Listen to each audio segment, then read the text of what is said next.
தேடுகிறான். நான் செய்தது என்ன? நான் என் அக்கிரமம் என்ன? நான் அவருக்கு செய்த துரோகம் என்ன?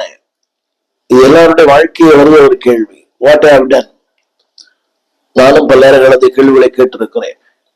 நன்மை செய்கிறோம், ஊழியம் செய்கிறோம், உழைக்கிறோம். ஆனாலும் பாடுகள் ஏராளம், போராட்டங்கள் ஏராளம், அவமானங்கள் ஏராளம், நிந்தனைகள் ஏராளம், காரணம் இல்லாத குற்றச்சாட்டுகள் ஏராளம். எல்லா இடத்துலையும் இன்றைக்கு எந்த ஊழியரை குறித்து அவதூறு பேசாம இருக்கிறார் உலகம்? எத்தனை பேர் பேசுகிறார்கள்?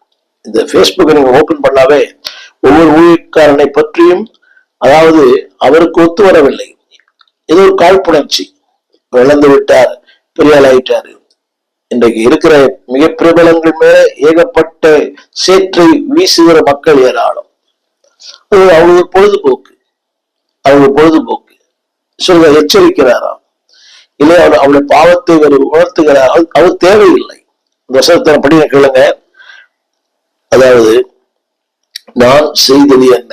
தாவீதுடைய கேள்வி. இரண்டாவது, என் அக்கிரமம் என்ன? நான் அவருக்கு செய்த துரோகம் என்ன? என்னை கேட்டுக்கொண்டிருக்கிற அன்பு பிள்ளையை, ஒருவேளை இது உன்னுடைய உள்ளத்தின் ஆழத்திலே இருக்கலாம். பட் ஆனா அது யோனத்தான் சொன்னான், அப்படி ஒரு காலம் வராது, நீர் சாவதில்லை. கரங்களை உயர்த்தி ஆமேன்னு சொல்றீங்களா?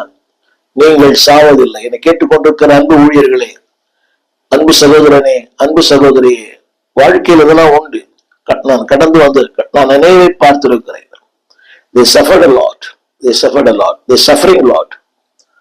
வியாதி ஒரு பக்கம், இல்லாமை ஒரு பக்கம், ஏழ்மை ஒரு பக்கம், அதாவது மக்களுடைய அவதூறுகள் ஒரு பக்கம். இன்ஸ்பைட் ஆஃப் எவ்ரிதிங் ஆண்டவர் சொல்லுகிறார், அந்த வார்த்தை சொல்லுகிறார், ஒரு காலம் அப்படி வராது, நீர் சாவதில்லை.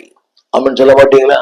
நீங்கள் சாவதில்லை. என்னை கேட்டுக்கொண்டிருக்கிற அன்பு தேவ பிள்ளையே, அதாவது அந்த 20ஆம் அதிகாரம் 3ஆம் வசனத்துல தாவீது சொல்லுகிற வார்த்தை நிலை கவனிக்க வேண்டும். தாவீது சொல்லுகிற வார்த்தை, அதாவது மரணத்திற்கும் எனக்கும் ஒரு அடி தூரம் மாத்திரம் இருக்கிறது.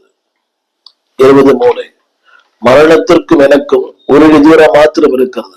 இதுதான் வாழ்க்கை, இதுதான் வாழ்க்கையின் சம்பவங்கள்.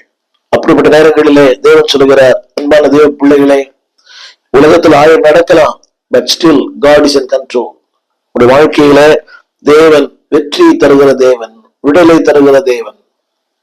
ஆண்டவர் நீதிமானையும் அவன் சந்ததியும் கைவிடுவதே இல்லை.